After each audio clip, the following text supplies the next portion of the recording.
Uno de los libros más controvertidos del Antiguo Testamento es el libro de Job, del que la primera lectura de este quinto domingo del tiempo ordinario nos ofrece un pequeño párrafo. Este libro trata uno de los temas más acuciantes para el hombre y la mujer de ayer y de hoy, para ti y para mí, como es el sufrimiento humano del justo. El sufrimiento humano, hermanos, es un misterio, del que el hombre con su sola razón no encuentra alcanzar una respuesta.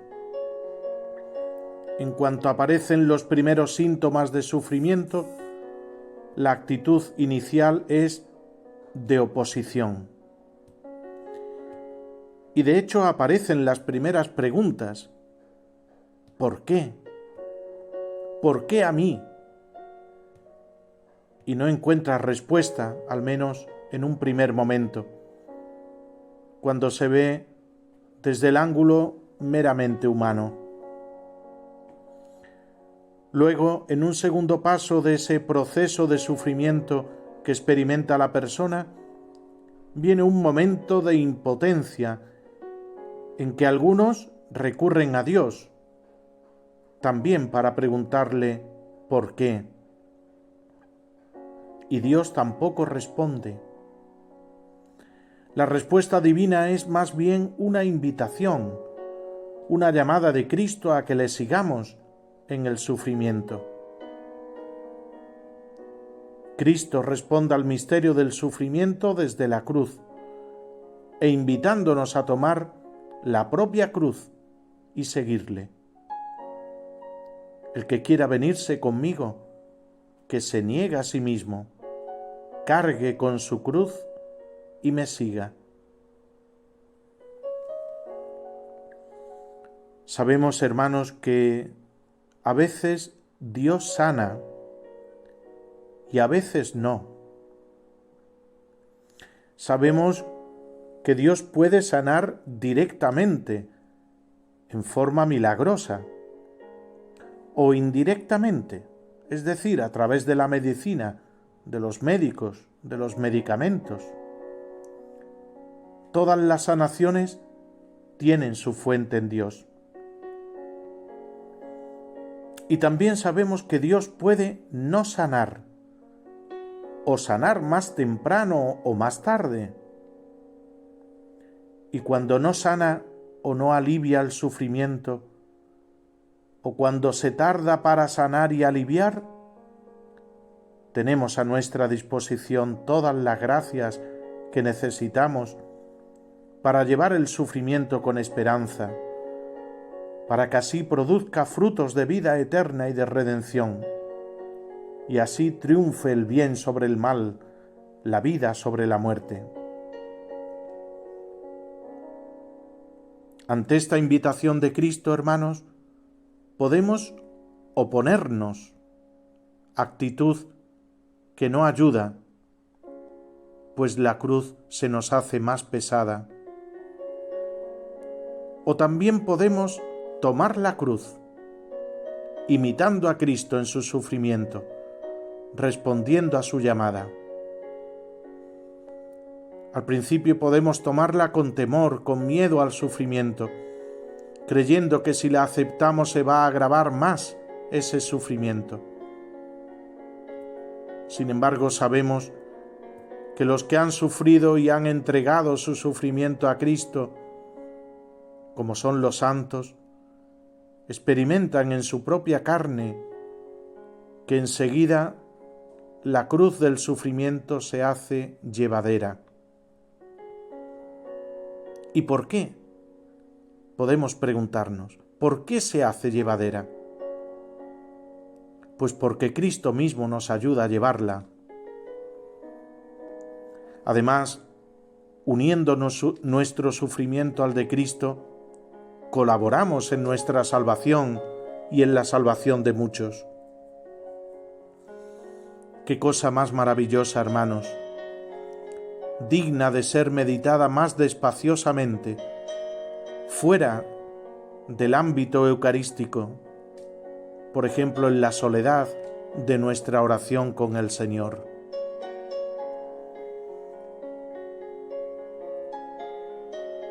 Con nuestro sufrimiento podemos colaborar en nuestra salvación y en la salvación de muchos. Esto con respecto a la primera lectura que la Iglesia nos ofrecerá en la Eucaristía de este quinto domingo del tiempo ordinario. Y en el Evangelio de este domingo podremos apreciar lo que podríamos llamar como una jornada tipo de Jesús. Sale de la sinagoga, donde había enseñado, se acerca primeramente a casa de Pedro, donde cura a su suegra, que estaba en cama con fiebre. Llega la tarde y le traen todos los enfermos, y él curó a muchos. Por la mañana se levanta de madrugada y se retira a un lugar solitario a orar. Y después parte para predicar el reino de Dios a otras aldeas, que para eso ha venido. Es decir, una confluencia entre predicación, oración y curaciones. Y es que Jesucristo, hermanos, se nos revela como el médico de nuestras almas y nuestros cuerpos. Misión que ha encomendado a su Iglesia para que continúe entre los hombres y mujeres de todos los tiempos. Y esta misión la lleva a cabo la Iglesia de dos modos. Uno, de modo espiritual, orando por los enfermos y ungiéndolos con la unción de enfermos. El otro modo, de un modo material, instituyendo hospitales, leproserías y toda clase de fundaciones en favor de los enfermos. Todos somos testigos de las transformaciones sociales que se han dado en nuestro siglo y que han favorecido la condición del enfermo. La medicina ha llegado a ser capaz de curar un gran número de enfermedades que en otro tiempo sabemos que conducían irremediablemente a la muerte. En muchas situaciones la ciencia da una esperanza razonable de curación, o al menos alarga con mucho los tiempos de la evolución del mal en el caso de males incurables. Asimismo, indirectamente la medicina es un don de Dios que le ha dado la inteligencia al hombre. Honra al médico por los servicios que presta, nos dice el libro del Eclesiástico, que también a él lo creó el Señor. Pero la enfermedad, como la muerte, forma parte de la condición humana. Veamos, hermanos, qué puede hacer la fe cristiana para aliviar esta condición y además darle un sentido y un valor. A este respecto, hemos de hacer como una doble disertación. Una dirigida a los enfermos, la otra para aquellos que en casa o en el hospital deben prestar un cuidado a los enfermos. En primer lugar, a los enfermos.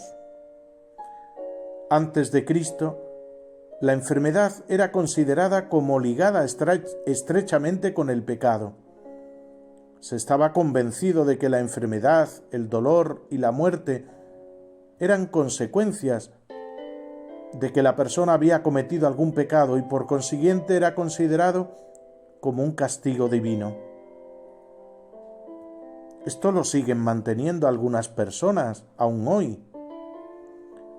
No lo dicen con estas palabras, pero quizás con estas otras. ¿Y qué he hecho yo para merecer esto? ¿Por qué a mí? Pero en el fondo siguen pensando lo mismo. Con Cristo, hermanos, por el contrario, la enfermedad y el sufrimiento son ocasión de unirnos a su cruz y colaborar con Él en la redención del mundo. Nos dice el profeta Isaías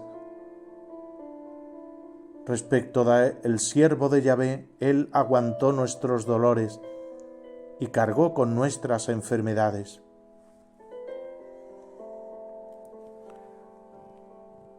Recordamos, después de aquella larga permanencia en cama causada por el atentado en la plaza de San Pedro, el Papa San Juan Pablo II escribió una carta sobre el dolor, Salvifici Doloris, en la que, entre otras cosas, decía esto: sufrir significa hacerse particularmente receptivos, particularmente abiertos a la acción de las fuerzas salvíficas de Dios, ofrecidas a la humanidad en Cristo.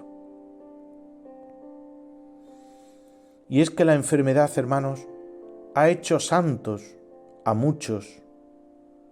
Por ejemplo, a San Ignacio de Loyola, que se convirtió a continuación de una herida que le tuvo inmovilizado en la cama durante mucho tiempo. La enfermedad es muchas veces ocasión para pararse en la propia vida, reencontrarse a sí mismo y aprender a distinguir las cosas que verdaderamente cuentan. Claro que es lícito pedir la propia curación en caso de enfermedad. En ocasiones Dios decide curar a una persona en respuesta a su oración de fe. Y se sabe que cuando lo hace es por su bien eterno. Pero lo mejor es conformarse con la voluntad divina, diciendo como Jesús en Gesemaní: Padre, pase de mí este cáliz, pero no se haga mi voluntad, sino la tuya. Y la segunda disertación que os decía, hermanos, está dirigida a los que se dedican al cuidado de los enfermos. Es de admirar la dedicación sincera y la sensibilidad de tantos médicos, de tanto personal sanitario, enfermeros, voluntarios.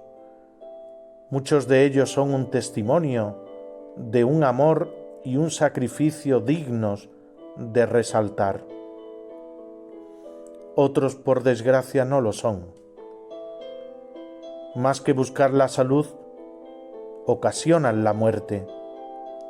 Más que salvar, matan. El enfermo ciertamente tiene necesidad de cuidados, de una buena competencia profesional, pero tiene más necesidad aún de esperanza, de encontrar sentido a su sufrimiento, de consuelo y de amor.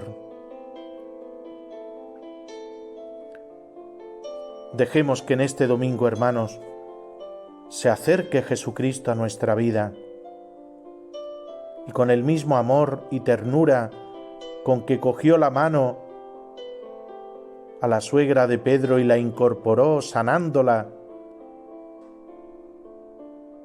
nos cure también a nosotros,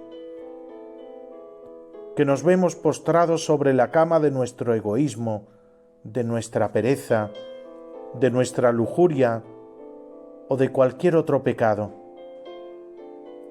y así podamos seguirle, sirviéndole con amor.